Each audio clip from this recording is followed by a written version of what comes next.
And that whilst your purpose that you've signed up to, and we share together, is to be your best in all you do. And greatness can only be measured by the difference between before you showed up and after you showed up. If I look at the number of people whose lives have been transformed by your voice, that's how we measure your greatness. And ladies and gentlemen, before then, which is tonight, we are going to have the amazing privilege to host a man who has been credited with introducing branding into the lexicon of Nigeria's management thinking and as a discipline to Nigeria. A man who has consulted on policy, politics, and business at the highest levels at home and abroad. He is a gentleman par excellence, and a man who has consulted on policy formulation for the federal government of Nigeria and the federal ministries of information and communication, education, foreign affairs, solid minerals development, and many others. He has also consulted on political strategy and communication campaigns at national and subnational levels. He was appointed to the federal government by the federal government to the board of Nigeria Extractive Industries Transparency Initiative, that's called NATI, and was the chairman of the board of Tenders Committee, as well as the chairman of the Communications Committee. And he has served very honorably on that board for now going 4 years. He has also served as a panelist at the annual Africa Business Conference of Harvard Business School, Wharton Business School, Kellogg School of Management. He's also been a speaker at the Finance Ad Focus Conference in South Africa, the School of Media and Communications, SMC, Pan-African University, now Pan-Atlantic University, the EDS of Pan-Atlantic University, the Nigerian Bar Association, Women in Management and Business, WIMBY's annual conference, and many of you know this one very well, the Platform. He is a lawyer, a polymath, and a philanthropist. This man is pretty much, it is safe to call him a legend as well as a myth.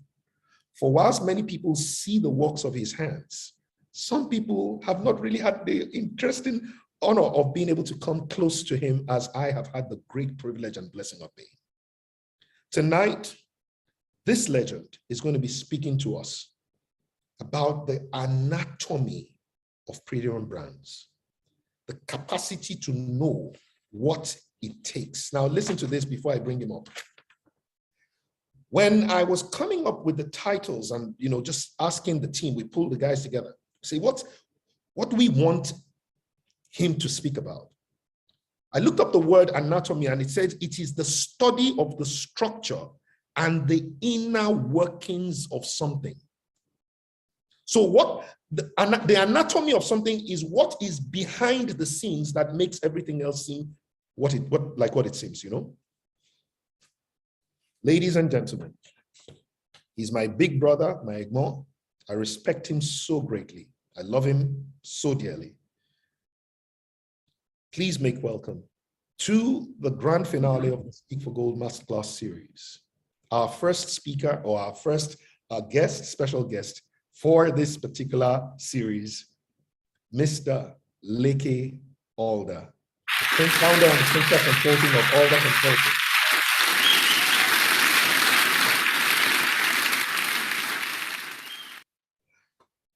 Hey, my boy, can you check that you're not muted? Can you check if you're muted? I think you are. Can you unmute? It's okay. I was saying thank you very much. Can you hear me now? Yes, I can hear you. We can all hear you. Guys, okay. If any of you could describe Mr. Alder in one word, for those of you who have encountered him, is there anyone that can attempt to describe him? A word, a phrase. Let's just give you some kind of brand feedback from our end. Dolly says a powerhouse. Temi says an enigma. The intelligence, phenomenal. Enigma. You can see that word coming up. It's very interesting. Body of knowledge and insight, articulate, wisdom personified, exceptional, transformer, a phenomenon, transformational, fascinating, deep. Michael? They have been kind. Welcome to this transformational platform called Speak for Gold. I'm really honored and I know how busy you've been, but I'm so honored that you've been able to knock out the time for me and for this team of people and for the family, the Speak for Gold tribe, to just share your thoughts, your heart, as we have this very interesting conversation around premium brands. But let me quickly just ask if it's okay. I mean, some people are being introduced to you. Some people have known you for a while, but let me just ask if it's okay for you to please help us know who the Leke Alder that is not in that profile that I just read. Who is Leke Alder to you? No titles, just Leke Alder, a man who is nothing actually, but for some reason God has deposited a lot of graces. Wow. And when you look at the structure of life, you discover that you only need a certain amount of knowledge and wisdom to succeed. I have in excess of what is necessary for me to succeed. So that already tells me that whatever I have does not belong to me. It's for the people that I'm talking to tonight and other people. So, and when your man has been given a gift, then you don't become proud. So I want to believe that I walk in humility and that I carry myself very well, and that my values are okay, you know, in an environment in which values are not valued. I'm just a simple person, you know, though my wife thinks that I'm very complex. I'm married to a very, very, very wonderful woman. Oh, I cannot do what I do. And she allows me to be and encourages me. She's my greatest supporter, my greatest fan, you know. And all she ever wants in life, she's a director, we're in the same field, she's in branding, she's the director in her company, in charge of the branding of her company. She's in charge of brand management. But all she ever wants to do is that I'm okay. And all she ever lives for is that I'm okay. She really doesn't want to be on stage. You know, that's why she's not out there. She just wants to be sure that I'm okay. And that's all. And that matters a lot to me. I have two wonderful children and one read law, you know, like me, you know, but has decided not to practice law. So I have no say, because I have no moral justification not to condemn her. like my other son is a designer, you know, but he read design engineering, you know, and he's a wonderful guy. He just came home and left today back to England, you know. So I don't know. That's who I am. I'm a very simple man. I'm always in jeans, you know. You know, so. Oh wow! You know, I can't remember how many years it's been now since I've met you, but I remember that the first time I ever, you know, came across you, it was especially because T.Y. Bello, Tony Shokefon at that time, and that is now T.Y. Bello, you know, had kept on saying to me, "Oh my God, you remind me so much of Mr. Alder. Do you know him? Do you know him?" I'm like, God, this Mr. Alder, I've heard so much about him in those days, and it was, you know, on the day that I finally met you, I could understand why everybody was going on and on and on. Why the wisdom that you personify had gone ahead of you to create such itself a brand and a reputation that literally, I mean, I walked away feeling like as though I had just met Jesus. I'm telling you the honest truth. God knows I do not tell you a lie. You know, I couldn't recall any human being that so impacted me in a brief moment as I had with you. And I really want to say thank you for who you are. Thank you for who you've allowed God to use you to be and what you've allowed God to use you to do. Let's do a few fun facts, Mike Mo. And so let me ask you, are you a morning person or a night person? Of late, I'm both.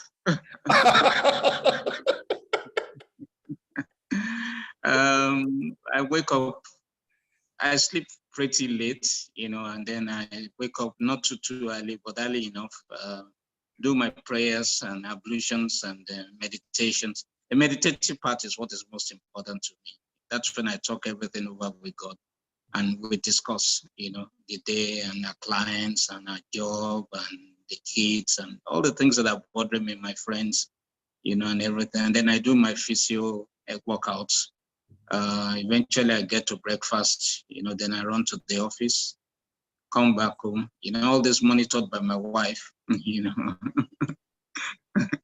and then come back when I work, I do all the consulting work. I do executive coaching for those who want to do executive coaching. And then I do a lot of writing because I believe that we have to transform ourselves into word, because even Jesus became word, so and we're essentially data. So I try to translate all the thoughts that I have into words so that other people can benefit from what God has given me. And then I come home and then I stay with my wife and we look at each other, So I'm going to ask you the other one, which we had asked a little earlier. Office or home, where is your best place to work from? For discipline, I go to the office. Or hybrid, in this day and age, we had to shut down the office because we had the COVID breakout. And so we've been working in the office now. We've resumed working in the office once or twice a week. But for the rest of this year, that's the way it's going to be. Wow. As a young man, I felt that working from home required a lot of discipline. So till today, I go to the office by myself, even though the office is shut, but I go there as a matter of discipline, because if you stay home and you don't have the discipline, all the luxuries and all the et cetera of gorgeous pomp are staring at you and you can become lazy. However, if you are very disciplined, then, I have a beautiful home that I can work in. I have my own private den, and nobody disturbs me. I put there a sign that no woman should come in, which bans my wife and my daughter, so. But whatever, it doesn't matter. The office is really your brain,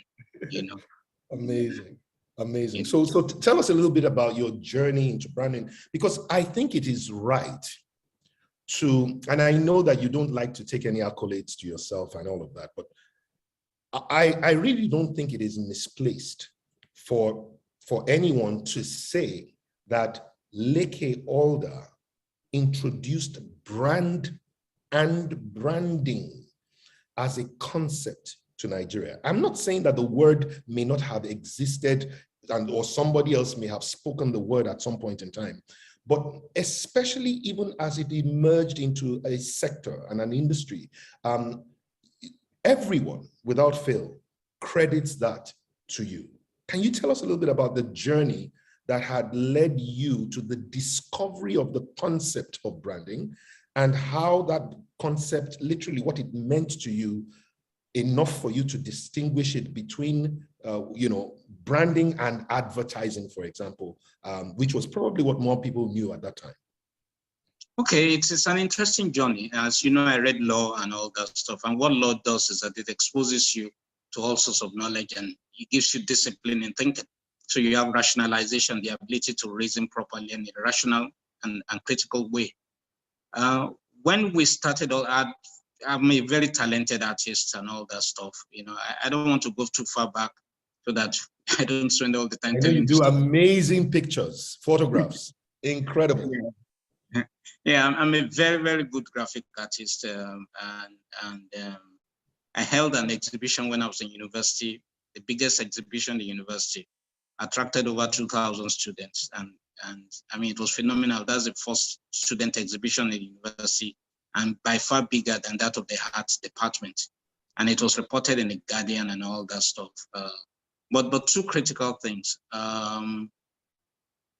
When we started Alder Consulting, we noticed that there was a major gap in the market. What was the gap?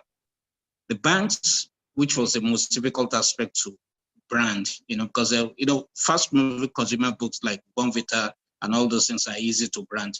But how do you brand a service? It's an intangible. So nobody could face it. Nobody could do anything about it. And there was something called branding in those days anyway. What you had, like you noticed, was advertising. And so we noticed that these banks were using quantitative parameters to determine the success of the organization, which we felt wasn't very, very intelligent, in the sense that when you're using annual reports and turnover and things like that to judge the performance of an organization, you have to wait till the year end, the financial year, before you know what is even going on. And that troubled me. So I reasoned that people need to measure what you call the qualitative parameters, and that there are what you call invisible losses that never show up on the banking books. Let me give you an example. Please. If you walk into, say, Union Bank with 1 billion naira and you want to deposit, and if at the receptionist is so rude to you, or you are just put off by something, and say, you know what, I'm no longer banking here, you take a 1 billion naira and you walk out of that bank. Now that 1 billion naira is an invisible loss to the bank, but it will never show on the book. So which means that is the way the staff behave, the interaction with the organization at the intangible level that determines the success of the organization and the quantitative parameters that we see, the annual figures, all those things. And banks were not paying attention to that. So we did a year-long research trying to determine the parameters that by which we should measure brands and measure banks and things like that. And then we came up with this fantastic report, which seemed like a joke when we started, but which was definitive. And that report, we didn't know what to call it. So I just said to the staff, why don't we call it Alder brand report? And it turned out to be a brand report. And that report shook the entire banking industry, shook Nigeria, shook the advertising agencies, shook everywhere, and that's how I became synonymous with branding. But before that, why did you choose the word brand in at that point in time? Like you said, it wasn't really something that everybody was using, and you knew it was going to be you knew it was going to be different. People were going to ask, "What's a brand?" So why did you choose brand? And at that point in time, and if I can quickly add this to that question, when was the first time that you came across the concept of a brand where you had that almost at that epiphany moment, that aha moment? This is it. It's funny. You're taking me back into 20 years ago, 25 years ago, 27 years ago, even taking me to my 20s. Okay, so let me tell you a little story, okay? Yes. So I'd read law and I was doing graphic design and things like that. But I noticed that every time someone came to me and they brought their stuff, I so improved what they had done, what they had brought to me, that they can't even recognize what they brought again. I rewrite, I script, I design, and my work was becoming successful. And then I was doing some evangelism materials, because of my faith. I wanted to evangelize Jesus Christ because I felt that people were not doing the right thing. And so I came up with this evangelism class, and I'm trying to expand this thing because that become too successful for me. I could not afford to print it and give it free of charge again. So I'm thinking, how do I expand this thing? And then I had this voice, very, very clear in my head, very, very clear. This is not what I want you to be doing right now. I want you to go into image consulting. It was very loud, very clear. But I didn't know what image consulting was. So I told the voice, which I understood was God, that I'm not doing anything because image consultants are those people who blow balloons, and everything at parties. And that I read law. How does he expect me to be blowing balloons and everything? And then suddenly I spoke to a friend of mine who was from South Africa and had established a PR company in South Africa. And I said, let me talk to this guy so that I even understand what this thing is all about. But for some reason, we could never meet until he left Nigeria. So I was forced to go back, and this is religious, but this is my reality, and this is the truth I'm telling. So I was forced to go back to God and say, okay, I'm ready to listen to you now. What is this image consulting about, And he referred me to one passage, and God made man in his image and after his likeness. And as I read that passage, I began to have understanding, and I began to draw the charts and the graphs, interpreting the passage, and everything. I kept on writing 20 sheets and everything, but it was so radical, the things I was drawing and the graphs, the charts, it was as if the book just opened to me. For example, if God made God man after his image and after his likeness, it means there's a difference between image and likeness. And I realized that branding is from within, and that you radiate it to the outside. And therefore, brand communication is different from brand strategy, And then I drew all these charts, but I was so disturbed by what I was drawing and what I was writing that I wrote to my friends, that I wrote them that we should have a brain fest, and that I have some ideas that if what I'm writing is cool, they should add more to it. But if it's crazy, they should shoot me down. So these guys came to my office. I had a small office then. I was a young man in my 20s. And then this guy sat down from, I think, 9 o'clock or 10 o'clock in the morning till 6 p.m. at night, no break, no lunch, just watching me do this presentation. And they were so amazed that I had to drive them out of the office complex. Then they came back and said, you have to talk to our friends and talk to other people. So they called their friends, their wives, their colleagues, and those people came again. And this ones too stayed from 10 o'clock in the morning to 7 p.m. at night, and I had to drive them out. So I knew I was onto something, but I didn't know what it was. But what I was saying was so counterintuitive. Whatever the consulting agencies call A, I called B. Whatever they call C, I called D. So there was no agreement, and I had no experience, so I didn't know what I was doing, And then within a month of that presentation, I was already consulting for banks, but I was a very bold and confident young man, and I was very confident about what I was saying because my heart was sure that I was not deceiving people and that I was talking the truth. And that's how we blew up. And it just blew up. I need to tell another story. Please do. Tonight is all about storytelling. And I'm still going to ask you a question about storytelling because you're a master storyteller. Okay. 2 young people came to me when I was in my 20s. I was an interesting young man in my 20s. I used to wear very woke jeans, I would use candle wax on my jeans, iron it properly and everything, That jeans was woke, but my shirt would be neat and everything, I just got a certain image, things like that. And so these 2 young men came to me and said they had imported Brother typewriters into the country. They had no advertising budget. They had no money. So what can I do for them? What can I do, So I told them to go away and that they should come back in a week. In a week's time, they came back and I designed a small business card that read on one side, if Brother typewriters had existed at the time of Moses, Moses would have used it to write the 10 Commandments, Then on the flip side, I put their business details, their contact details and everything. And within a month, a container load of typewriters sold out.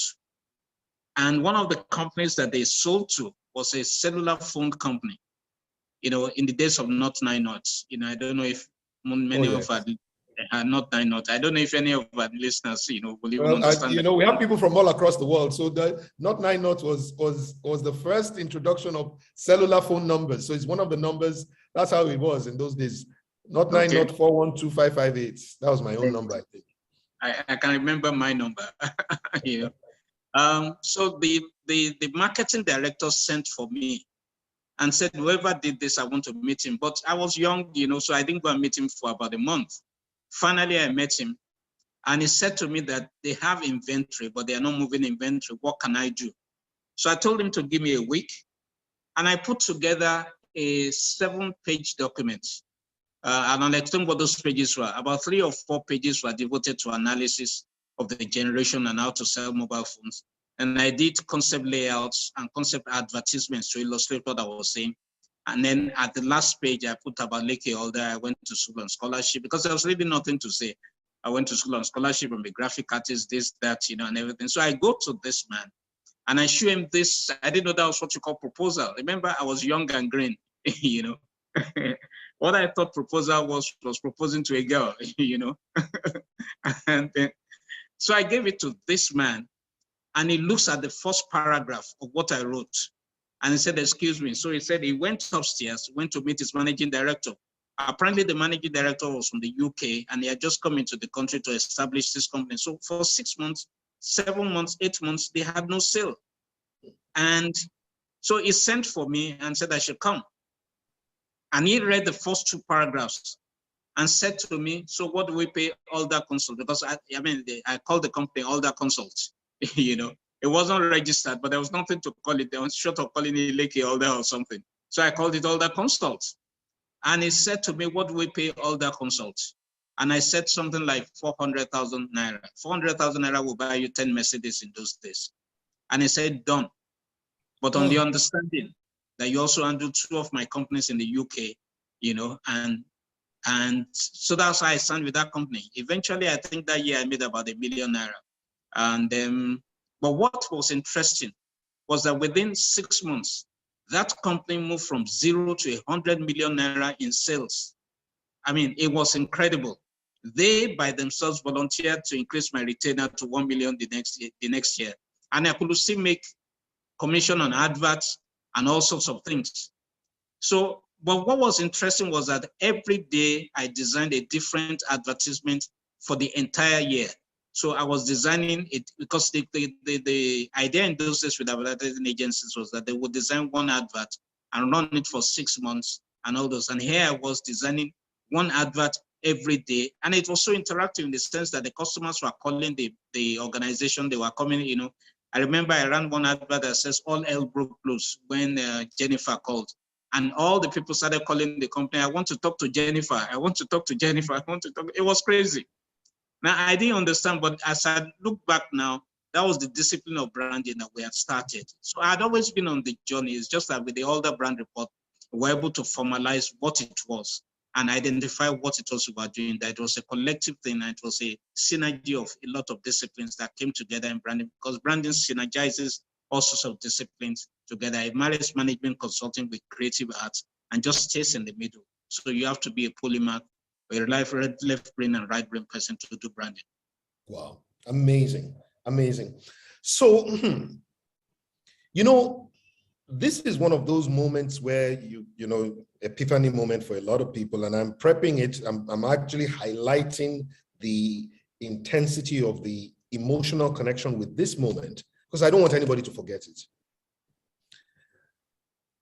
So we are sitting down with the Uber guru of branding, and we're going to ask the very first major question we want to ask. Mr. Alder, what's a brand? What is a brand?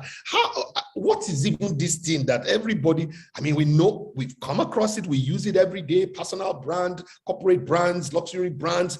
What is a brand? Anything that makes you pay habitual obedience to a set of stimuli is a brand. Ooh. So every day you go to the supermarket, you see blue Omo and you keep on buying it, even though you know it's not new and they wrote new on it. You're paying habitual obedience to a set of stimuli and exchanging consideration, what lawyers call consideration for it. Once you enter that discipline, you're already in branding. Wow. So this is really, this is really, I've heard branding defined in different ways, but what I'm hearing for the first time is that a brand literally controls or influences behavior. It does. It controls your budget, it controls your behavior, it controls your relationships, it controls your self-esteem. And if you buy some goods, you feel like you're very important. And if you buy some things, you feel like you are very poor. So a brand is a very, very powerful thing. And when you study the history of branding, because I've studied down the studies as far as religion, as far as history, as far as culture, you know, and some say it comes from the word brande, you know, and all those sequence to brand cattle. But by the time you enter the Bible, it's glad that it becomes a covenantal thing. So when we define branding, for example, we talk about brand promises, all those kinds of things. And you must keep those promises because a brand has to be consistent. And that is what branding is all about. There has to be consistency. What it does actually is that it alters and engineers the basic and fundamental assumptions under the law of demand and supply. Those basic assumptions, a standard commodity is offered by numerous sellers or numerous sellers. Buyers and sellers have at their disposal all the information with which to judge others, you know, offerings and all those things. What branding does is that it manipulates those assumptions so that the curves change, so that it does not obey the law of demand and supply again. So branding bends the curve of the law of demand and supply. Wow. I mean, this thing you're saying is really mind-shifting, because I remember watching about sometime earlier this week, I think it was maybe Monday or so, I watched a Kanye West. In fact, Tara and I, you know Tara is your big fan, right? Tara and I were watching this Kanye West interview together. One of the things that he said in that interview that was really blind, he said the first time that he ever made money, the first time ever, right? One of the ways he wanted to reward himself was to go to a Louis Vuitton store, and he bought a Louis Vuitton jacket, and he bought a Louis Vuitton bag and a stroller bag, and that his friends could not understand what this was all about. And that today he looks back and said to himself, that moment when he put on the jacket, he said, I felt like a king. The most powerful brands touch something in you. So the essence of brand consultant is to have an emotive connection with within the being and the luggage and the goods. When that connection is there, because you say in branding, we talk about anthropomorphism and anthropopathisms. When you talk about anthropomorphisms, you're talking about the brand's personality and all those things. We define the brand as if it's a human being, because human beings have a problem with relating to inanimate entities except in anthropomorphic dimensions. So for example, when you say Nigeria, you call it motherland. You don't just call it land, you call it motherland or fatherland. You say diamonds are a girl's best friend. So you're using expressions that are anthropomorphic and anthropopathic. Anthropopathic just means that they have emotional dimensions. So once you can dimension the brand into those, because brands are personality, you know, each of them, for example, Microsoft brand has a different personality from Virgin brand, has a different personality from IBM and all those things. Or even when Apple. you're able to define that, you now begin to look at that brand is how would it relate to people that are like this or people that are like that and people that are like that. And that controls your messaging and your information and the things that you do. So when Kanye West said that he felt like a king, there was that connect, that nexus between his being and what we ordinarily call goods, which have been dimensioned anthropomorphically to make you feel that. That's why you never see all those adverts show a poor person, because that's not the anthropomorphic dimension of the brand. It's not a poor relationship personality. It doesn't have that. It only relates to those who are successful, and everybody wants to be successful. And you know, so when Kanye West put on that thing, something magical happened, and that's what branding does. Wow. So just help me, and you know, I know what is it about Apple that is so different from Samsung? Because I have Apple phone and I have Samsung phone. And technically speaking, to be honest, I mean, if we're looking at the technicalities of it, this is probably a superior phone in technical terms to this. So this is the But you're making a mistake. But why do I feel more connected to this one? Who told you that people buy things because it's better than the other? Aha. Who told you that? Who told you that people buy Coca-Cola because it's sweet? It's not sweet. Pepsi is sweeter. And remember, Coca-Cola tried to switch to the Pepsi formula. There's no secret formula about Coke. It's that emotional connection. That is the key. Once you establish that emotional connection, human beings establish emotional connections within animate entities. Once a thing is personified, you got it.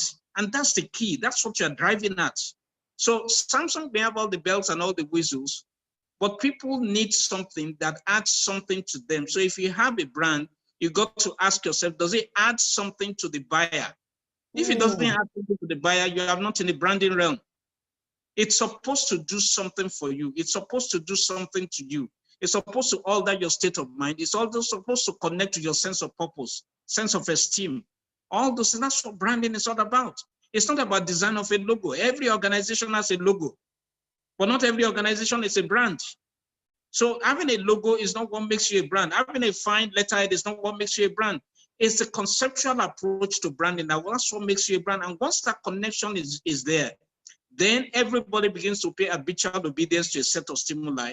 So, and one thing you also need to know about Apple is that it carries out through is what we call the brand logic, which is minimalism, which is based on aesthetic, minimalist aesthetic, which is actually coming from Eastern culture and everything that Steve Jobs was exposed to, and also the calligraphy that he learned in school and all those kind of things. So you can't beat that. So what I'm saying in essence is that once you define the concept of your brand, you have to carry it through That's a mistake we make. You have to have self-esteem to carry it through and be confident that the market will react to consistency and logic. That's what you need to do. And that's what Apple does. So when you look at an iPhone or an iPad or an iMac, the design philosophy is consistent, and one reinforces the other and the other reinforces the other. People don't buy things because it's cheaper. People don't buy things because it's better. People buy things that they can connect to emotively. Wow. So if I can then ask you, because this is really so powerful. So why are some brands therefore more valuable than other brands?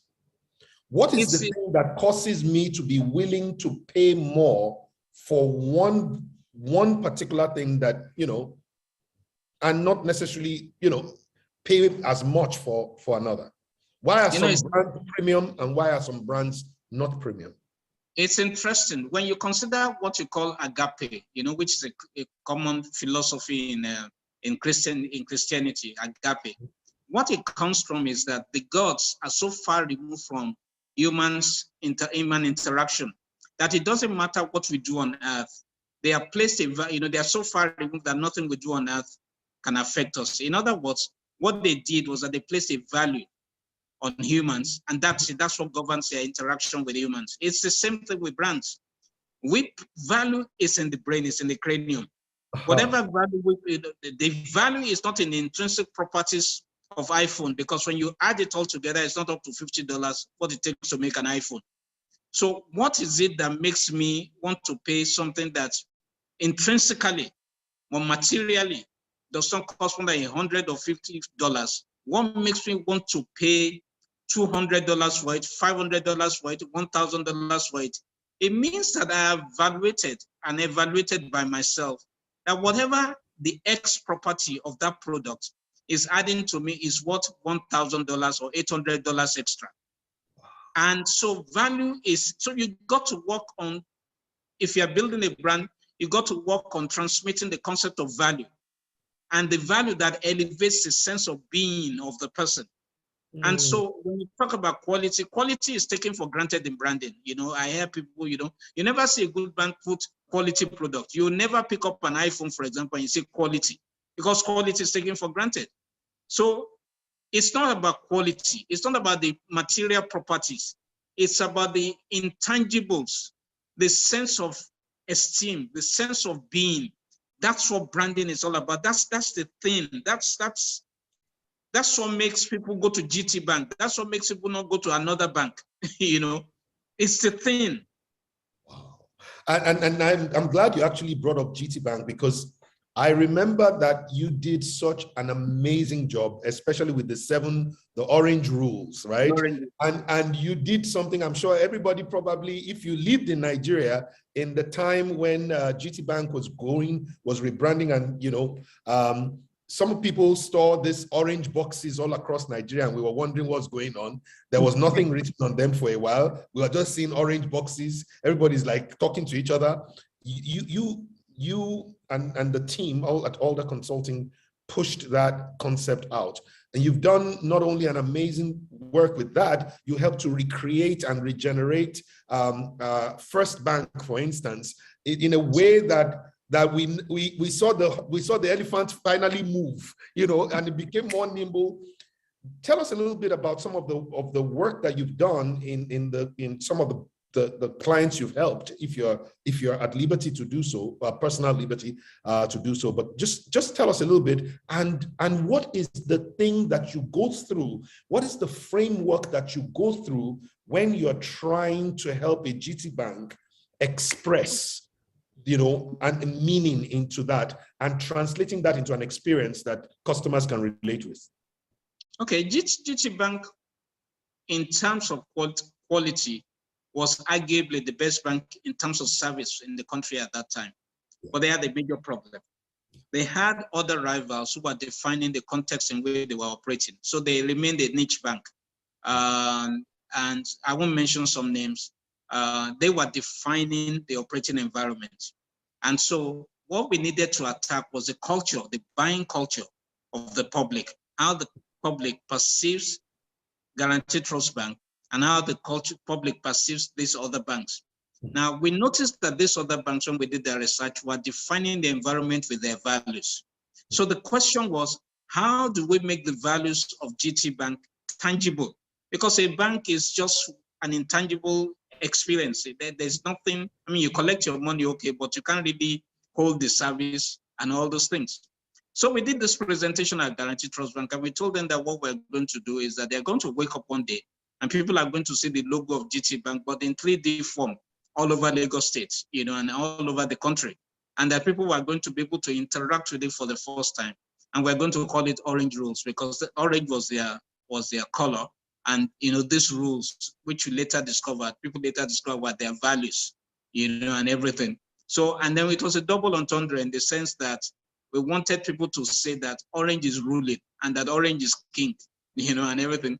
The third part of it was that Orange Telecoms was planning to come into the country and we needed to block them from coming into Nigeria in the branding space.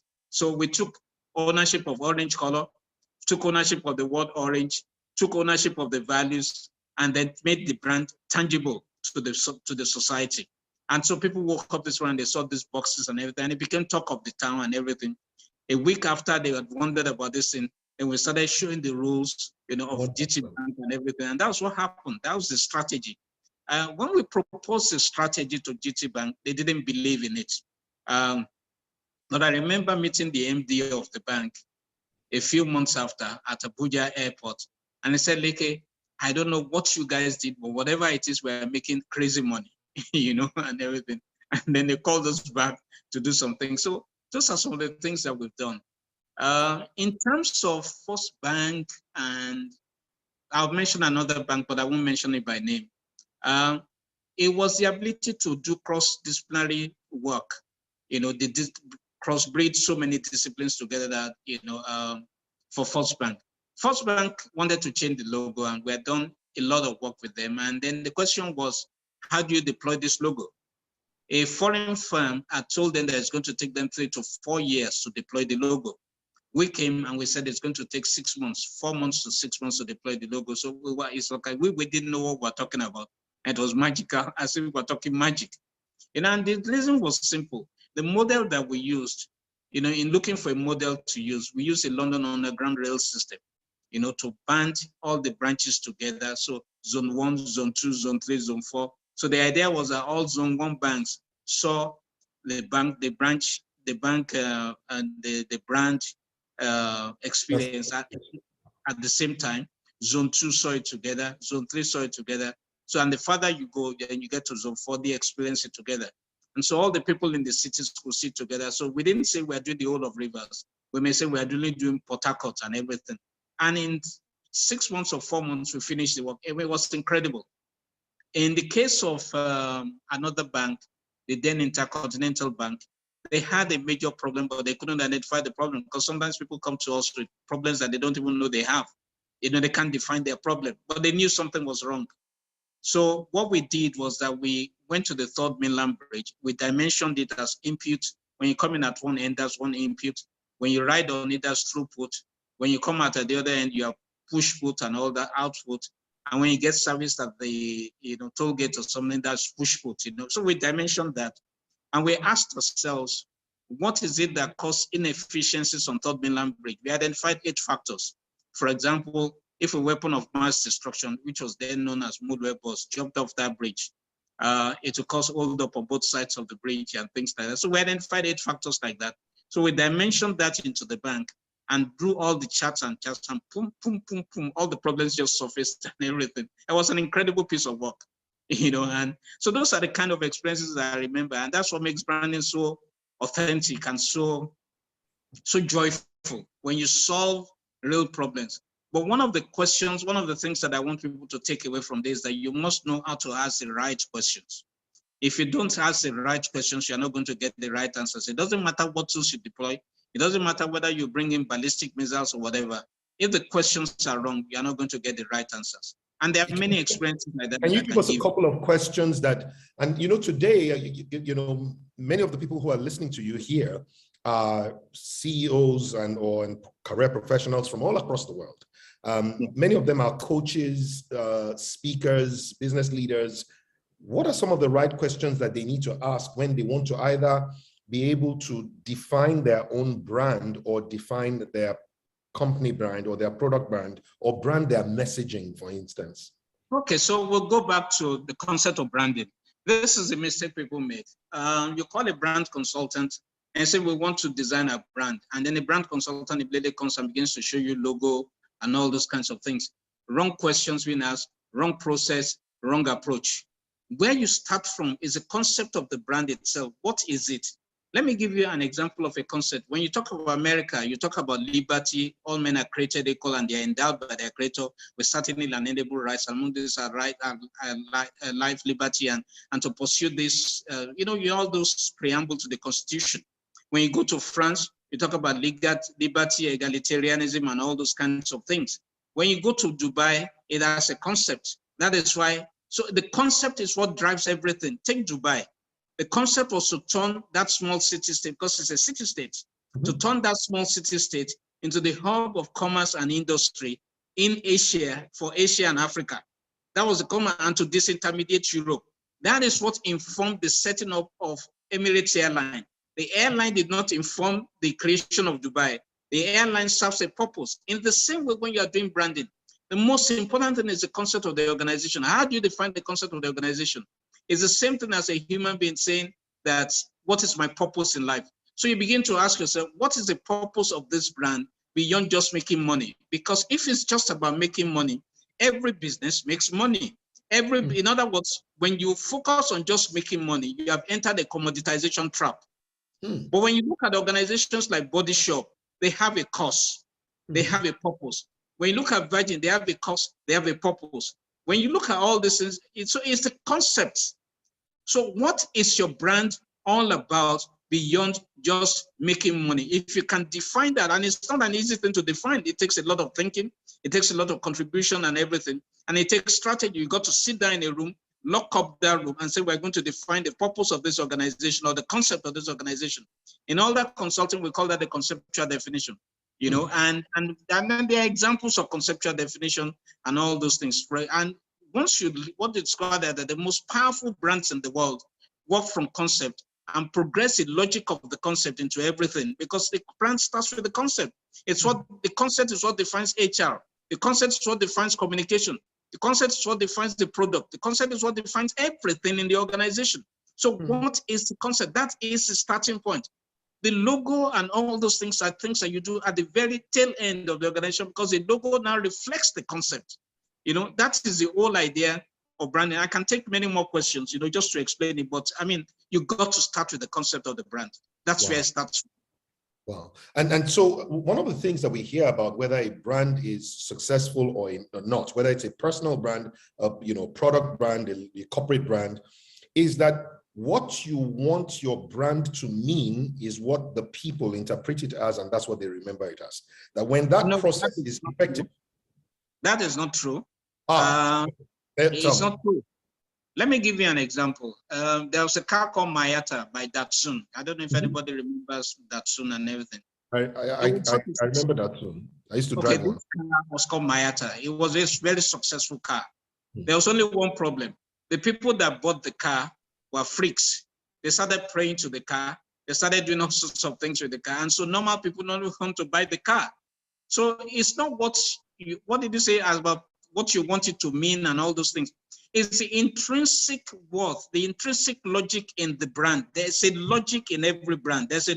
For example, if I'm a girl, there's a logic to it. If I'm a boy, there's a logic to it. I'm expected to marry a girl. I'm expected to do this. I'm expected to go to this school. I'm expected to do. So what is the logic of your brand? The problem is people are trying to be like other people. They don't have enough self-concept and enough self-esteem to stand up on their own and be themselves. And they don't realize that the public is looking for confidence in the brand, because it's what you call yourself that the public calls you. I mean, have you ever seen a Mercedes say that it's Mercedes and someone say, no, it's a Peugeot? It's not true. So the concept has to be powerful. You can't be a Mercedes and be behaving like a Peugeot and then charge Mercedes price. It's not possible. You cited Louis Vuitton. Up till now, everything is manufactured in France. They don't manufacture in China. Is it more expensive? Yes, but it's Louis Vuitton. It has to be authentic. It has to be French. That's what people are buying. So what is the logic in your brand? That logic you translate into HR. Let me give you an example. Assuming that you define the personality of your brand as bold, rational, just give me some examples, give me some things. Exciting. Bold, pardon? Exciting. Exciting. And then you are employing your staff and they are not exciting, they are not excited, they are not bold, they are not rational. Then you created an illogicality into what you are doing. Those people cannot handle the brand.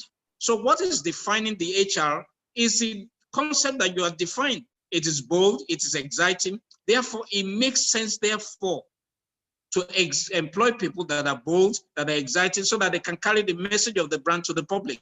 So it's a consistency in the logic, and it takes a lot to be that disciplined and consistent, and not be driving with the side mirrors and be looking over your shoulder and everything. You got to believe in what you are doing.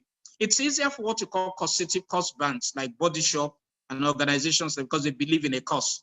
But every brand, the most successful brands in the world, have a concept. They believe in a cause, and they have, they have a conceptual definition. That's how these things operate. Wow. So you've talked about this incredible thing, which is consistency. I've heard you say it all through from the beginning. How then do new personal brands emerge? There are a lot of people who today have worked in different industries, and many of them today are trying to become a thought leader to express what it is that they've acquired as expertise over time. But they've spent time in, they've defined themselves as lawyers because they studied law, but then they worked in a bank, so they're also bankers. And then they've worked in a, so you find out that there are many things that have come to make up who they are. How does someone who's just trying to position themselves, especially as a premium brand, what are the things that they need to begin to work out? Because they don't have consistency as a coach. Today, a lot of people are now being able to say, hey, I'm a coach. But coaching is something that is relatively new in being able to define what it is that they've done. There's nowhere they've worked before that they were called coaches. And now they're trying to define themselves in this new light, in this new concept. What are the most important things that you need to do when you're trying to go from your experience in the past to a new dimension of expertise for the future? I think the starting point is, what are you even selling? Because you see, in the coaching field and in the speaking industry, people think it's about rhymes. They think it's a rap industry. So what are you selling? That's number one. Number two, is there authenticity to what you are selling? Do you believe in what you are selling? Is it the truth? Will it indeed make a remarkable transformation in somebody's life or business or whatever it is? Number three, is there a logical presentation of what you are selling? Is there a discipline? Can you discipline your thoughts into a scholastic thing that people can relate to in bullet points 1, 2, 3? Then number four, your delivery mechanism. If the primary medium of delivery is English, then you must be a master of English. But you must not just be a master of English, you must be a Renaissance man, a man who is well-versed and knowledgeable in so many things for the sake of knowledge, somebody who loves knowledge for the sake of knowledge. And then number four, number five, have you identified your audience? Because you are not called to everybody. Not everybody will listen to you.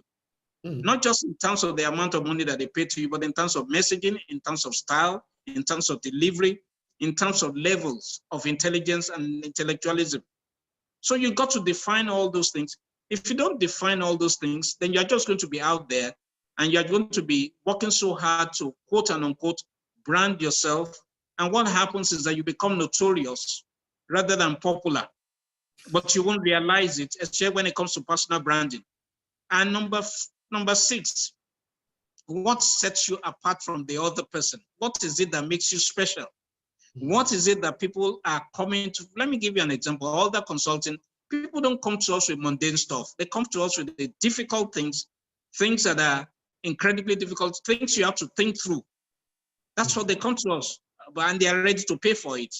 So we are known for strategic work, strategic thinking, logical consistency, delivery, execution, all those things. So you have to define all those things. That's what helps you in what you're doing. Somebody once said that you build brands by not saying yes, but by saying no. They say, oh, not only what you accept, but what you actually say, no, that's not who we are. Sorry, that's not for us. Sorry, you can take that to our competitor. How do brands, in a way, in the quest to distinguish themselves and at the same time survive, right? How do you create a market for a new concept and yet see that you have opportunities for the one that everybody is doing, but still want to be disciplined enough to say, okay, no, let me distinguish myself as a specialist in this area? How does one do that? You can't sell everything. You have no definition. Definition is important. What are you? Who are you? Two critical questions. And these questions are not so easy because we've consulted from banks, and banks cannot define what they are and who they are. I mean, these are brains, you know, and everything, and they have the money and everything, and they can't define who they are and what they are. So, and you've got to be able to define who you are and what you are not, because in defining what you are, you define what you are not. You can't come to me. Somebody just said something here, Mr. Alder. Sorry, I cut you short. I just wanted you to see whether you could throw in the answer as you're about to go. And he says, what engineers your creative and thought process in helping to define who am I and what am I? Take that again, please. So what this person said, what engineers Mr. Alder's creative and thought process as it relates to this kind of situation where you are trying to say, who am I and what am I? How do you go about that process? Okay, the first thing that I identified was that I was a creative person and I had creative expressions. So the fact that I had creativity is why I could do photography, I could do furnishing, I could do graphic design. That doesn't make me a graphic designer. It was just expression of creativity. Now I could take that creativity and also create companies. I could create marketing. I could create loyalty. So that's how we dimension all that consulting. But oftentimes we get offers of management consulting work and we turn it down. I think management consulting is very boring. You know, sorry to the management consultants. You know, it just doesn't excite me because it's based on deductive analysis. And branding is inductive analysis. It's creative work. And that excites me. New knowledge, new discoveries, new things. So when you come to us, for example, and you say, can you help us recruit staff? We're going to turn it down. That's not what we do. We don't have expertise for it. It doesn't mean we can't do it. The same way that the fact that you can wash your car doesn't mean you have to wash your car. There are people that do other things that you send your clothes to the dry cleaners. It doesn't mean you can't set up a mini dry cleaning industry in your house, but you send your clothes to experts and everything. So there are things we don't touch and there are things we touch. When it comes to branding, we touch it. When it comes to strategy, we touch it. When it comes to recruitment of staff and all those, the only recruitment we do is to help you recruit a brand manager. But we won't touch things that we don't have expertise on. So look at your capacities. And you can't be, and I want to say something very important here. You cannot be enterprise greedy. Wow. You can't want to do anything. You never build any reputation. So they want to sell water. You say you sell pure water. Then your client says that can you help us look for someone who can help us? Because they say, I do curtains too. Then they say, okay, we want to buy furniture. So what exactly are you? You know, have you noticed that general merchants don't get any general anything? Wow. You know, because people do specific merchandising. They don't do general merchandising. So there's nothing like backwarding and forwarding general merchants. There's nothing like that. It's a mirage. So what exactly are you? Definition is critical. Wow. And when you are defined and you are consistent and your output is commensurate with your definition, over time, people come because you got to pay a price. That's what people don't want to do. You've got to pay a price. There's no greatness without the price being paid. You know, people look at us and say branding. I can't tell you how much we spent promoting branding in Nigeria. It's scandalous, the amount of money, but we believed in what we were doing. And we put our money where our mouth was, you know. So consistency, definition, all those things are so important. What are you? Who are you? What are you not? Who are you not? So in once you define yourself clearly, you have to communicate that effectively. And one of the ways that I have seen you, and you've talked about this so many times, just talking about the power of storytelling, especially as it relates to not just communicating your brand, but connecting your brand with the heart of the people. Now, can you tell us a little bit about, in your understanding, what is the role that storytelling plays in transforming you into a premium brand? And what are the most important elements of an effective story? Okay. Now, there are two parts to this thing. There's storytelling that is based on words, and there's storytelling that is based on not telling stories. Let me give you an example. Alder is an enigmatic organization. We've never had a signboard. We don't have a signboard. That in itself is a story. And I was having lunch with a client once, and I said that, you know, we could run an advert in Alder that contains nothing, absolutely nothing. And clients will still call us because they see us as enigmatic. And so one day we ran an advert in the newspaper, empty page, and we just put at the bottom, Alder is an image consultant, it's a brand consultancy brand, and then we just put www.alderconsulting.com. The number of calls that we got that day was unbelievable. So the definition is what determines the story. And so you build the legend based on your reputation. And if you want a reputation, you must attack the work as if it's the last thing that you're ever going to do. It doesn't matter what they pay you, because you cannot lose money and lose the future. So you pour your life into whatever you do.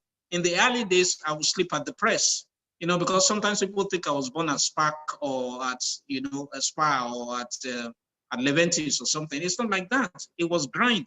It was discipline. I remember I was working for the Italian embassy, you know, because they had seen my work and they called me, and I was doing all their invitations and all those things. And they called me and they said they wanted, and this may be embarrassing to the country, but, you know, we have to tell the truth. Okay. And so they wanted some invitation cards. Can I produce within 3 days or 4 days? And I made a promise to them. Remember, you have to be consistent. You have to keep your promises because the brand has promises. And talking about promises, there are 3 types of promises in the brand. There's what you call the basic promise, which is if it's an analgesic, it's supposed to cure headache. So if once you say you have a brand that says it's an analgesic, you expect to cure headache. Now, if you say that your brand of analgesic also, you know, that you have a brand of analgesic, there's also a promise that you have put in there that they should trust you. And the third level promise is declared promise. When you say this brand of analgesic cures headache fast, it had better cure headache fast. So that's the 3 levels of brand promise that you have to take notice of: the basic, the declarative, and then the intrinsic. Okay. Now back to what I was saying. I can't even remember now. I got lost. Oh, you were telling us about the Italian invitation. Oh yes. They wanted it in 3 days. In 3 days. So I made a promise to them. And then unfortunately for me, the press that I was using, first of all, the NEPA, as we call it in Nigeria, you know, just took light all over an entire area where I was printing. And I was a very young man at this time. And I was looking for generator to rent. Now, if you're abroad, you don't understand what renting generator is, but in Nigeria, trust me, we rent generators for parties, we rent generators for everything. I was looking for an electric generator, you know. And so finally, I got one. It was Friday and Lagos loves parties, so they had rented out all the generators in that area, you know. So finally, I got one generator, and it worked for 15 minutes, and I understood why nobody rented the generator, you know. So I'm praying to God. And then I discovered that there was light on the 4th Street. So I called NEPA officials that can they tap light from that 4th Street. Now remember, I'm no longer thinking money now. I'm thinking of the promise that I had made, you know. So I said, can you tap light for me from that 4th Street to where I am now? And they said they can do it. I said, we're about to do it. They took light on the 4th Street. Oh Lord. So I prayed. At this time, you would have thought it was village people that were pursuing you. They were pursuing me. So finally, we were able to persuade NEPA to bring enough light that looks like a torch, a policeman's torch. You know, it was dim, you know, and everything, and enough to power a small machine. So what we would do is that we will put on my car headlights, and use it to mix ink and take it to the printing machine and print out and everything. Now, remember, all I'm trying to do is just to fulfill a promise.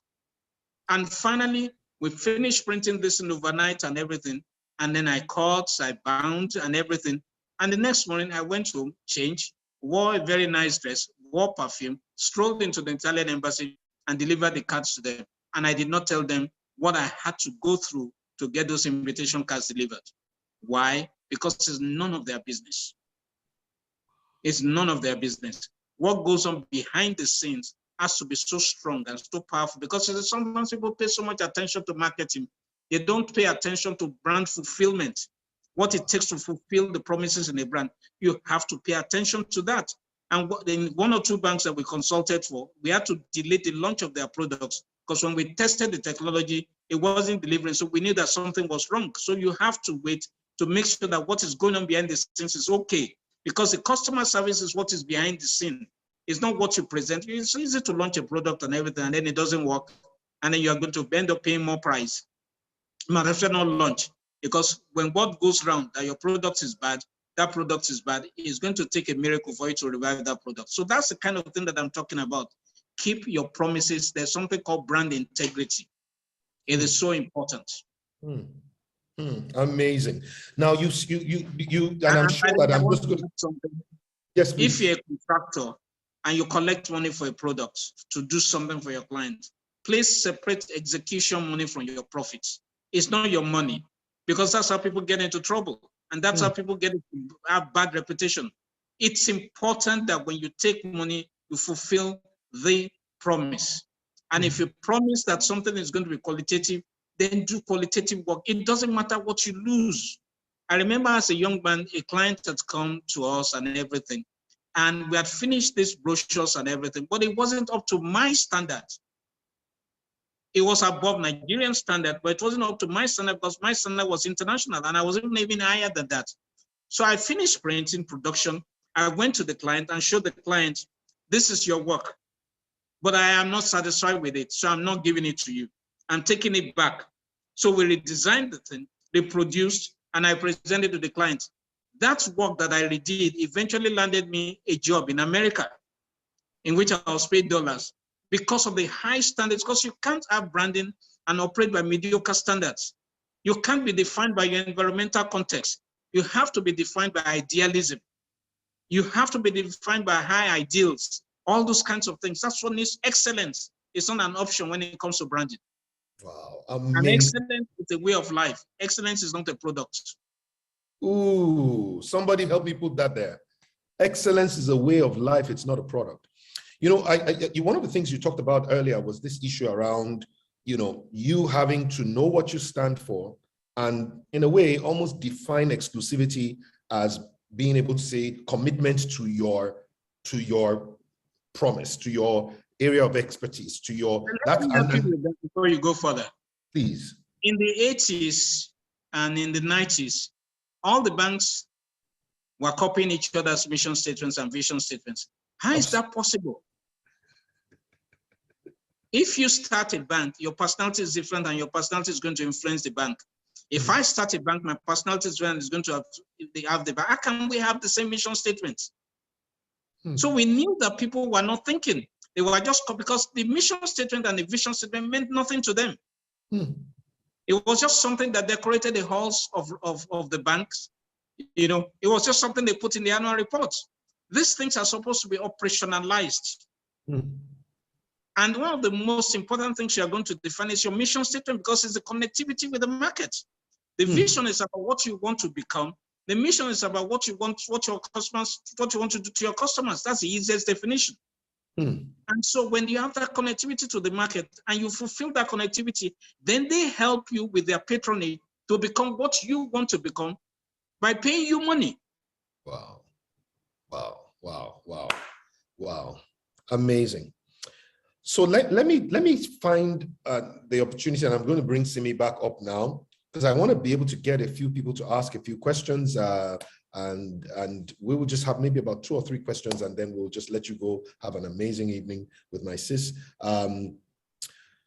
But Simi, can you please just help me? Who are the people that are coming in to ask questions tonight?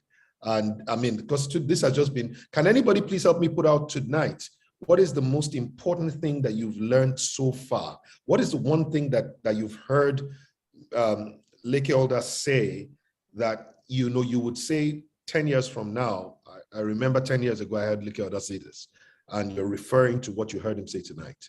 What is the thing that you've heard him say that has stuck with you? Anybody?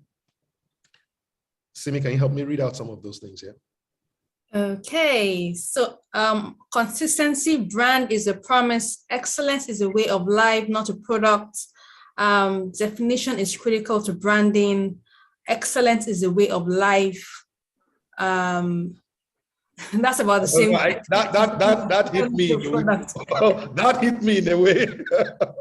Quality is key. Do not compromise. Translate your works to word. What is the concept of your brand? Pour your life into what you do. Be authentic and consistent.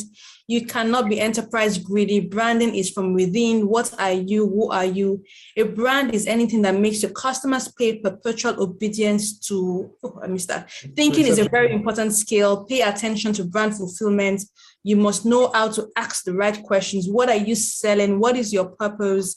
A brand controls budget, behavior, and self-esteem.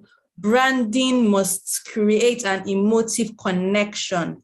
Brand fulfillment and integrity is more important than marketing. The definition determines the story. Be you. People buy the things they can connect to emotionally. Fulfill your brand promises at all costs. Do you believe in your brand? What do you call yourself? Know your identity. I think these are some that I have. All right, fantastic. So, Simi, do we have a couple of people who you would like to bring up to ask questions? Do we have anyone? Okay, so I have a question written down. Chiaka, I know you wanted to ask, you sent me a question. Would you like to ask the question live to Mr. Alder? Or is there anyone that would like to ask the question live? But I can read your question out if you want me to do that. But one of the things we've said is for those who will ask questions live, their videos have to be on. So just so that we can connect directly. If you're not willing to send to put your video on, we appreciate that. But please send it and we'll read it out. In the meantime, yes, I can see Mary Bennett, but Mary Bennett, are you willing to put your video on? And yes, she is. All right, so I see her hand. Anybody else? Simi is there. Okay, so I have a question I can read out, and then I'll bring up Mary Bennett to ask a question. Okay. Yes. Okay, fantastic. So, sir, Mr. Alder, nice to meet you, sir. Nice to meet you. The question says, I'm from Chiaka. As one that wants to get into photography and create a brand, where do you start from? That's a question. You start from photography. Would you say that again, please? You start from photography. See, people spend all the time preparing. And most of the time, they already know too much. Just grab a camera and start, because photography is not theoretical. I'm not saying don't read books. I'm not saying don't read theories. I'm saying just start where you are, because you can't perpetually be trying to start. And once you start, then it informs what you need to do, and all the things that you need to do. So if you want to be a good photographer, and then you have to determine again, remember in photography, there are different genres of photography. There's still life, there's National Geographic quality type, there's portraiture, there's all sorts of things. So determine what you want to do and be ready to, all you need in life is just one opportunity. Just one opportunity to pour your life into that thing and do it as if it's the most important thing you will ever do in life. And then somebody that you did that for is going to recommend you. All that consulting was established about 25, 27 years ago. We've never gone marketing. We don't have a marketing department. It has been one referral after the other, one referral after the other. And therefore, that's the way we have worked. In fact, it got so bad at the point that we will not listen to you unless you give us a referral for one of our clients. It was that bad. Wow. Now, that seems impossible in a country like Nigeria, but that's what we've done. And I tell the truth. That is why we don't have a signboard. I hardly carry a business card because it's not about me. It's about the company. It's about the efforts, the team effort of very intelligent and very creative young people who came together and actually designed the brand for Nigeria because we were troubled about Nigeria. So believe in yourself, do all those things, but start somewhere. You've got to start. The man who waits for perfect conditions never gets anything done. Wow. Mary Bennett, would you please, can we ask Mary? Yes, Mary, I'm bringing you up. Thank you so much for those insights. I'm actually in awe of everything you've shared. So if you've done it all wrong, you started with a logo, you built your website. How do you then retrace your steps to do the right thing when it comes to branding?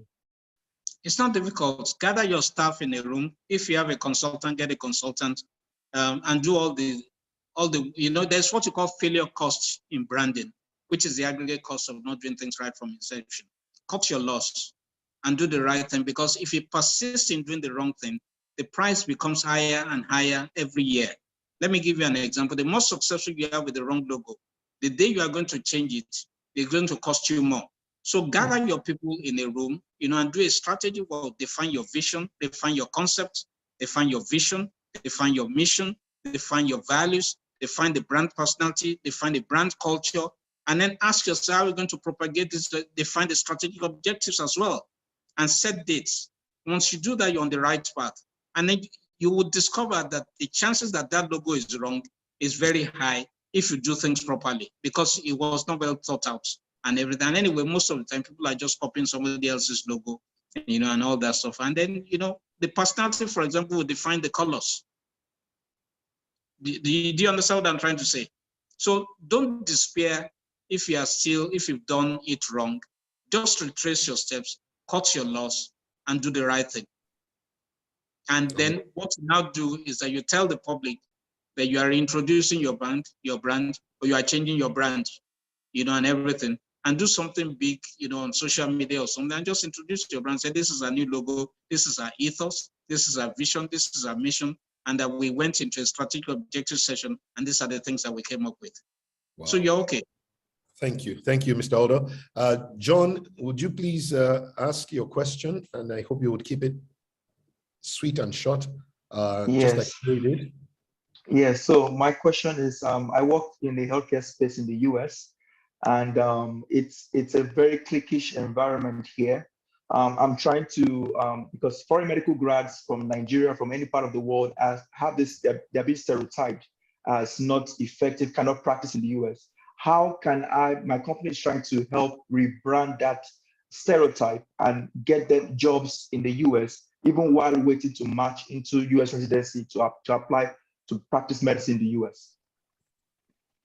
Okay, so what's the question? My question is, how do you break the stereotype? How do you break stereotypes with branding or with the value you bring to what does the company do? So we train, we coach IMGs, international medical graduates in the US, to get jobs here in the US. But because the regulatory system in the US is very high, they don't employ IMGs except they have a specialty in some areas. So I'm just trying to see how we can reface or rebrand that space here in the US. Okay, you got to collect the data from your organization, your data of success, and you got to be associated with that success. For example, there must be faces so that are associated with your success. If you've helped 100 people and on those 100 people are doing well and doing very well in their fields, then your company takes the credit because you are the ones who trained them. And so that's the kind of information that you put out, that your company is notable for getting the right staff and training the right staff and everything. And when people see that those people are doing very well, then they will come to you and they will believe in what you are doing. Because you see, it's not easy to change mindsets. So, and anytime branding requires education, it costs a little more. I hope you are ready to pay a little more and put in more effort, but you got to collect your success data and put it on your website and put it out there, the information out there. about how far you've gone, the things you've done, how good your products are, and how well they have done in their fields. And that ask them to collect referrals and post referrals and everything, and then do a compendium of the referrals and the things that you do, and send to the important people, your customers, your customer base, the institutions that you deal with, send to them, blowing your trumpet, because if you don't blow your trumpet, somebody may seize your saxophone and start blowing on your behalf. Oh, thank you so much. Let me just quickly take Daniel, and then we'll work on this. Hey, Daniel. Okay, good evening. Thank you, sir, Mr.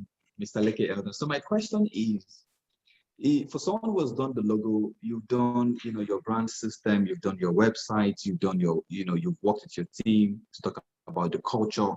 How do you then tilt the brand to become a premium brand? So tilting that brand and, actually positioning yourself to become a brand, what exactly is the bedrock? How do you start and how do you make it happen? And usually, maybe typically, over what period might that happen? What do you mean by premium brand?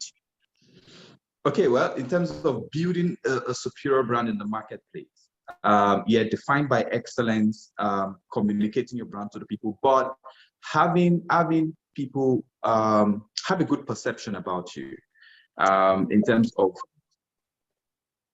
I didn't get that. What is your product? What are you selling? Okay, so I have two businesses. One, software. So I have a tech platform for creative people to build their websites and stuff online. So you can come on our own website and actually build your own website. So that's typically what we do. Yeah. So, and then I have another wedding photography business. Okay, and they are separate entities, aren't they? Yes, separate entities, absolutely separate. Yes. Entities. And it's very clear in the market that they are separate entities. Yes, different names, different identity, different face, everything, yes. Separate. Which one do you want us to talk about now, the photography or the software? Actually, the software. The software, okay. Yeah. Now, what you are dealing with is brand communication. So the question is, what message do you want to put out there?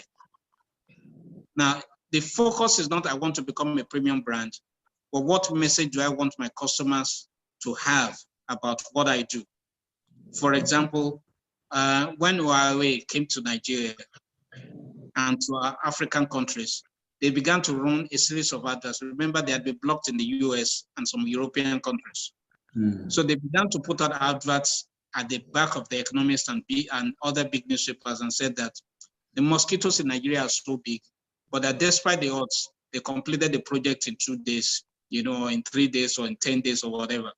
Then they will give you another advert that the cold was so bad that the people were almost living inside a snow, cave or something like that and everything. Now, what information do you think they are trying to convey? They are trying to say that it may be difficult, but we're good for difficult terrains. And if you have a difficult job, call us. The question is, what are you trying to say? That's what I'm saying. The photography and the software are two different things. So what is the message that you are trying to pass across, and who are you trying to pass this message to? And here's the mistake that we make. We define the message in terms of what we want, not what the customer needs. So you got to ask yourself, what does the customer need? And what do you do that meets those needs in terms of messaging?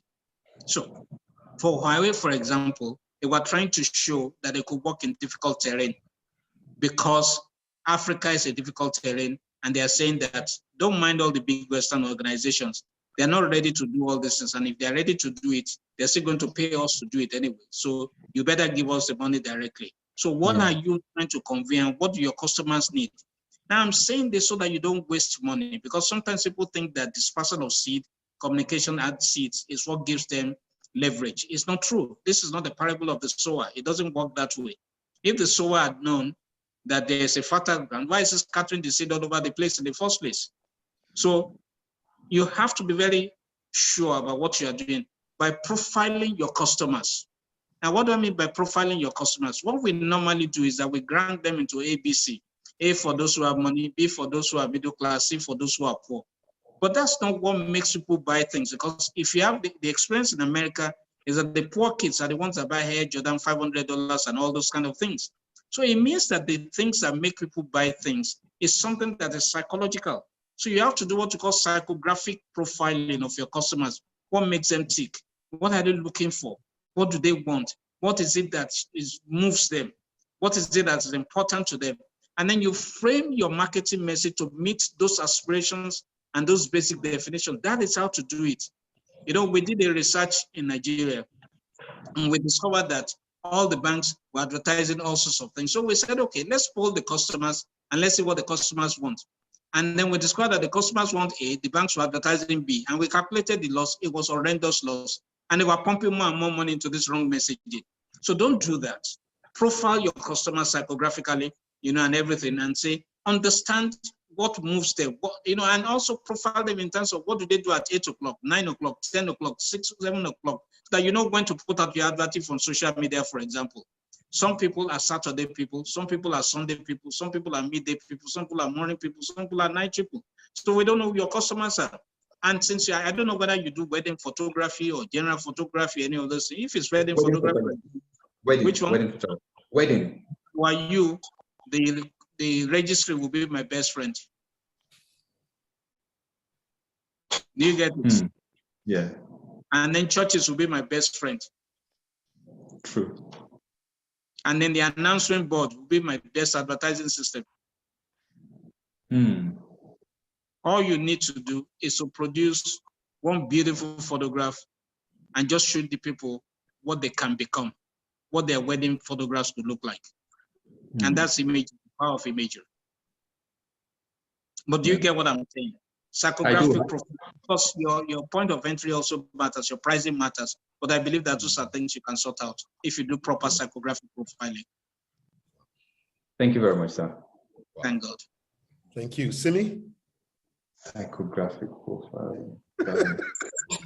Daniel is still on. That is 5 minutes coaching. Okay, can you mute Daniel? Yes. Okay, so the last question I would ask, there are a few questions, but I think Mr. Alder has answered them one way or the other. But this one says, please, how do you get your team to understand the concept of your branding? Love that. Okay, so after you developed there's what you call the visual identity manual, there's what you call the brand manual. The visual identity manual is the one that most people mistake for brand manual, but it's not really the brand manual. The visual identity manual talks about the logo, how to use the logo, the spacing in the letterheads, the colors of the letterhead, and all those. That's the visual identity manual. That has to do with reproduction, printing, letter writing, all those kind of things. But you have to have what you call a brand manual. What is a brand manual? A brand manual explains the history of the organization. It explains the philosophy of the organization, the ideology of the organization, the values of the organization, the vision of the organization, what you call the spiritual dimension of the organization. And the spiritual dimension of the organizations are the vision, mission, values, culture, all those things, that are intangibles. So you have to put all those things together. Then you have to develop a acculturation system. What do I mean by acculturation? Don't assume that people know what you are talking about. You have to take them through training. If your values are integrity, then do training on integrity or call trainers who will teach you on integrity and teach your people on integrity. And define integrity in practical terms, department by department. Now, this is what we do at Alder Consulting. When we recruit you, it's a long recruitment process. But when we recruit you, the first day, you don't do any work. We sit you down in a waiting room or in a meeting room, and we give you a brand manual, and we tell you to read it. And in that brand manual, you see how we spend money, you see about our philanthropy, we see about how our values, our vision, our mission, the history of the organization, everything we're all about. When you have finished reading it, then we ask you, do you still want to work with us? If you say you want to work with us, then you can sign the letter and accept. So you have to have a brand manual, you have to train the people. But most importantly, as a boss, there are 3 functions you have as a boss. You have the technical function, you have the spiritual function, you have the political function. The technical function is, I'm a technologist, or I'm a photographer, and so I do photography, I do technology work, I do coding and all those. That's a technical, that's a native competence. And the spiritual dimension is you are the one who keeps the ethos of the organization, the values of the organization. You are the personification of all those things, because what you do is as important as what you say. And then the third one is a political one, in which it's about political connections, networking, and all those things. If there's a problem on a job, you know who to call. If there's a client that's giving you problems, you know who to call. If there's anything, that's why you do networking. So those are the three functions of a boss. But the most important thing of all these things is that you live what you say. You live the values that you speak. For example, if you steal money, don't be surprised if the junior staff begin to steal money. In fact, you lose moral authority to speak against them if you are stealing money from the company. So there are times when you need to separate yourself from the company, and you do that in many ways. What I do at Alder Consulting is that I'm not involved in checks below a certain amount of money. I do not fix salaries. There were people who fix salaries for me. I do not get involved in, I don't do invoices. I don't do negotiation. I don't do pricing. I just face what I'm good at, you know, and that's a conceptual work of the organization. I do things at a certain progression, you know. I don't know where the checks of the company are kept, you know, in the safe that they are kept, and the one who doesn't know the safe combination. So there's no way I can be involved in certain things in the company and everything. You have to have that discipline. Most Africans especially don't want to have that kind of discipline. So how can you build an organization that looks like the foreign organizations and succeed like the foreign organizations by not doing what the foreign organizations do? You know, so those are the kind of things that you have to take note of. But so what I'm saying is that define strategically your vision, your mission, and all the spiritual dimensions for your organization, codify those things into a brand manual, give your people to read, and then do a presentation, training them on all those things. And it's a continuous thing. And by the way, you are supposed to review all those spiritual dimensions every 6 months or every year at least, you know, and everything, because the environment changes, things change. Don't become Nokia, you know, that kept on manufacturing a certain type of phone when everything was changing around them. Whereas they were a brilliant organization, they were a rubber company before, and they foresaw telecommunications and they got into it, but then they got very lethargic and began to design phones that look like football, phones that look like pure water, phones that look like cup and everything. And they never saw the convergence of technology that Apple was bringing about. That in itself is carelessness, because they ought to have known what Apple was doing. So thank you. Oh, my, wow. Let me not, you know, let me not use my own words to do your thanks. Let me first get everyone to just use one word to describe this experience so far, and then get one of our, she actually is the chair of the board, the advisory board for the Speak for Gold tribe. Her name is Coach Eden Onwuka, and I would love her to just come in and express her gratitude on behalf of the team, all of us, and then I would say bye-bye to you. So just one word. Timmy, what are you seeing here? It's a lot. Explosive, deep, excellent, revelation, powerful, amazing, exceptional, revelational, absolutely incredible, brand, phenomenal. The man is a God, insightful, revelational, wow, intellectually inspiring, spiritual. Is so cool, insightful, incredible, mind resetting, illuminating, eye-opening, pure intellectual, mentally stimulating, reconfiguration, superb. Okay, thank you, everybody. We're not reading these words. Look, Mr. Alder, I know you. We're not reading these words in any way as to hype. We're just sharing the experience as we have felt it, as our own way of letting you know what tonight has done for us. You know, with the gift of not just your time, but with the gift of your grace, with the gift of the many graces that God has bestowed upon you.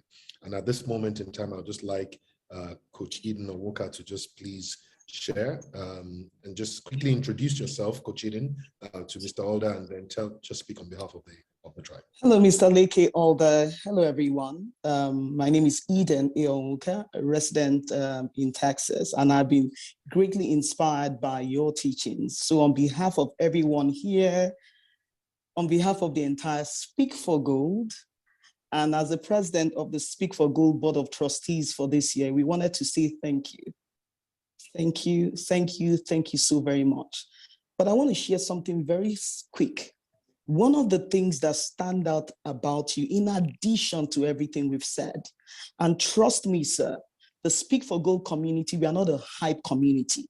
When we say it, we mean it.